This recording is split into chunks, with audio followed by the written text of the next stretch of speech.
अस्सलाम वालेकुम dear friends, मैं हूं सिद्रा नौरीन और आप देख रहे हैं it's all about nature chemistry. और फर्स्ट ईयर क्लास केमिस्ट्री से आज हमने एक और टॉपिक लिया है गैसेस के ऊपर, जो है बॉयल्स लॉ। उसकी रिसर्च को पढ़ेंगे, उसकी एक्सप्रेशन पढ़ेंगे जिस पर हम प्रॉब्लम सॉल्व करते हैं। तो आइए शुरू करते हैं। रॉबर्ट बॉयल ने अपनी जो स्टडी है वो गैसेस के ऊपर की और उसमें वो प्रेशर के effects of pressure on gases को स्टडी कर रहे थे, ताकि उन्हें पता चले कि प्रेशर का गैसेस पे क्या असर पड़ता है। और आगे चल के उसकी कंक्लूजन्स जो थी वो हमारे पास बॉयल्स लॉ की सूरत में मौजूद हैं। इसने क्या किया, कैसे किया, अपनी इफ़र्ट्स को कैसे शुरू किया और ये सारी स्टेटमेंट क्या बताती हैं, आइए शुरू करते हैं। तो उसने जे शेप ट्यूब लिया जिसमें दो साइड्स थी, एक शॉर्टर आर्म एक लॉन्गर आर्म। जो शॉर्टर आर्म थी वो क्लोज थी और जो लॉन्गर आर्म थी वो ओपन थी। ओपन आर्म से इसने मर्क्यूरी ऐड करना शुरू किया ताकि वो प्रेशर को उसमें उस मर्क्यूरी के प्रेशर से एयर को लॉक कर सके। इसका नतीजा ये हुआ कि इक्वल अमाउंट्स ऑफ मर्क्यूरी जो थे वो दोनों साइड्स पे उसे शो हुए, जिससे उसे लगा कि वहाँ पे एयर मौजूद है ड्यू टू एटमॉस्फेरिक प्रेशर। मतलब इसको लगा कि जो मर्क्यूरी की इक्वल लेयर है वो इसलिए है क्योंकि जो शॉर्टर आर्म में है उसमें कुछ एयर जो है वो लॉक हुई है। अगर एयर लॉक ना होती तो जो मर्क्यूरी है वो एंड तक जाती, पर ऐसा नहीं हुआ था। जैसे कि आप देख सकते हैं, तो जहाँ पे V1 शो हो रहा है वो V1 एयर का वॉल्यूम है और जो आपको डार्क एरिया यूज नज़र मर्क्यूरी है। तो मर्क्यूरी जो पहली फिगर है, ए फिगर है, उसमें इक्वल अमाउंट शो करी है और जब उसने ज़्यादा डाली है तो जो मर्क्यूरी की हाइट है वो बढ़ती गई है और उस बढ़ने की वजह से उस पर दबाव पड़ा है और जो V1 है उसके कंपैरिजन में जो V2 है वो कम हो गया है। मतलब जो वॉल्यूम ऑफ एयर है वो डिक्रीज हो गया है। जैसे कि यहाँ पे भी मैंने लिखा है कि Boyle then put more mercury and the tube then the mercury raise from the original level से बढ़ा और हाइट H तक वो जाके बढ़ा। जो इंक्रीज्ड प्रेशर था उसकी वजह से एयर जो है वो अपने वॉल्यूम में कम हो गई। तो प्रेशर फिगर जो हमारे पास था वो total pressure was equal to the atmospheric pressure plus pressure created by increased amount of mercury। तो इससे उसने अंदाज़ा लगाया कि जो प्रेशर और वॉल्यूम के बीच में रिलेशन है वो इन्वर्स रिलेशन है।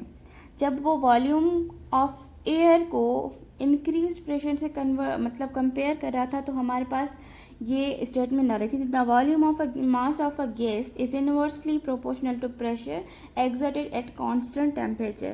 कांस्टेंट टेम्परेचर पे अगर आप वॉल्यूम को देखोगे तो वो अपने अप्लाइड प्रेशर पर इनवर्सली प्रोपोर्शनल होगा। In 1660 efforts of Robert Boyle became Boyle's law, और इस बॉयल्स लॉ की स्टेटमेंट बनी at constant temperature if pressure is double volume will reduce to half. तो इनवर्स रिलेशन ये है कि अगर आप प्रेशर को बढ़ाते हो यानी कि डबल करते हो तो वॉल्यूम है वो हाफ हो जाएगा अपने ओरिजिनल वॉल्यूम से। सही।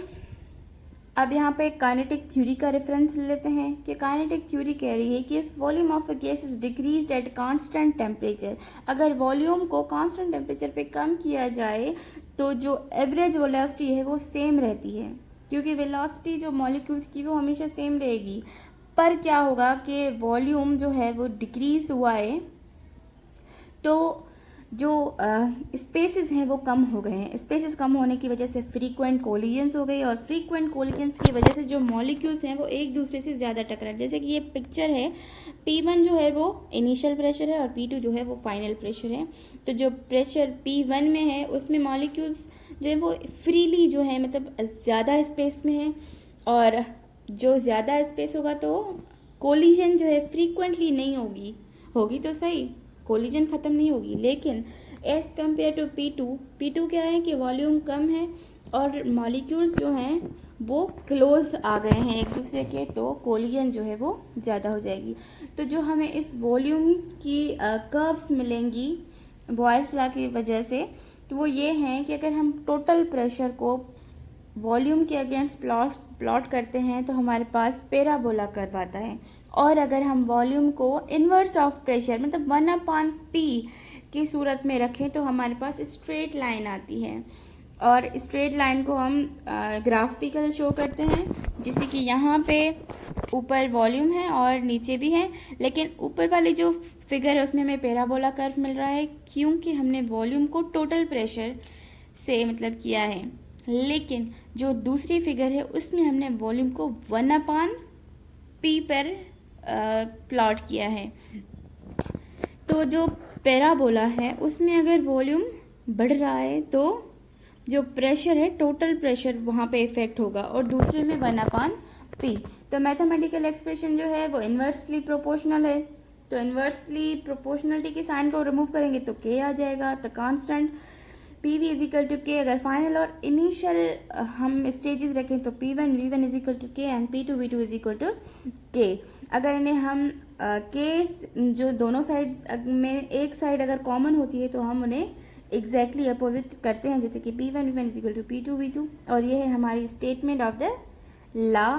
इसके थ्रू हम प्रॉब्लम सॉल्व करते हैं। तो ये थी हमारी वीडियो। अगर आपको पसंद आई हो तो लाइक करें, शेयर करें और मेरे चैनल को सब्सक्राइब करें। अगर आपको केमिस्ट्री के और अच्छे वीडियोस देखने हैं और सिंपल लैंग्वेज में समझना है तो मैं आपको हेल्प कर सकती हूँ। अगर आपको किसी भी चीज़ में कोई तकलीफ़ हो, कोई प्रॉब्लम हो, किसी भी लेक्चर में, किसी भी चीज़ में, तो आप मुझसे कह सकते हैं। Thank you so much. अल्लाह हाफिज़।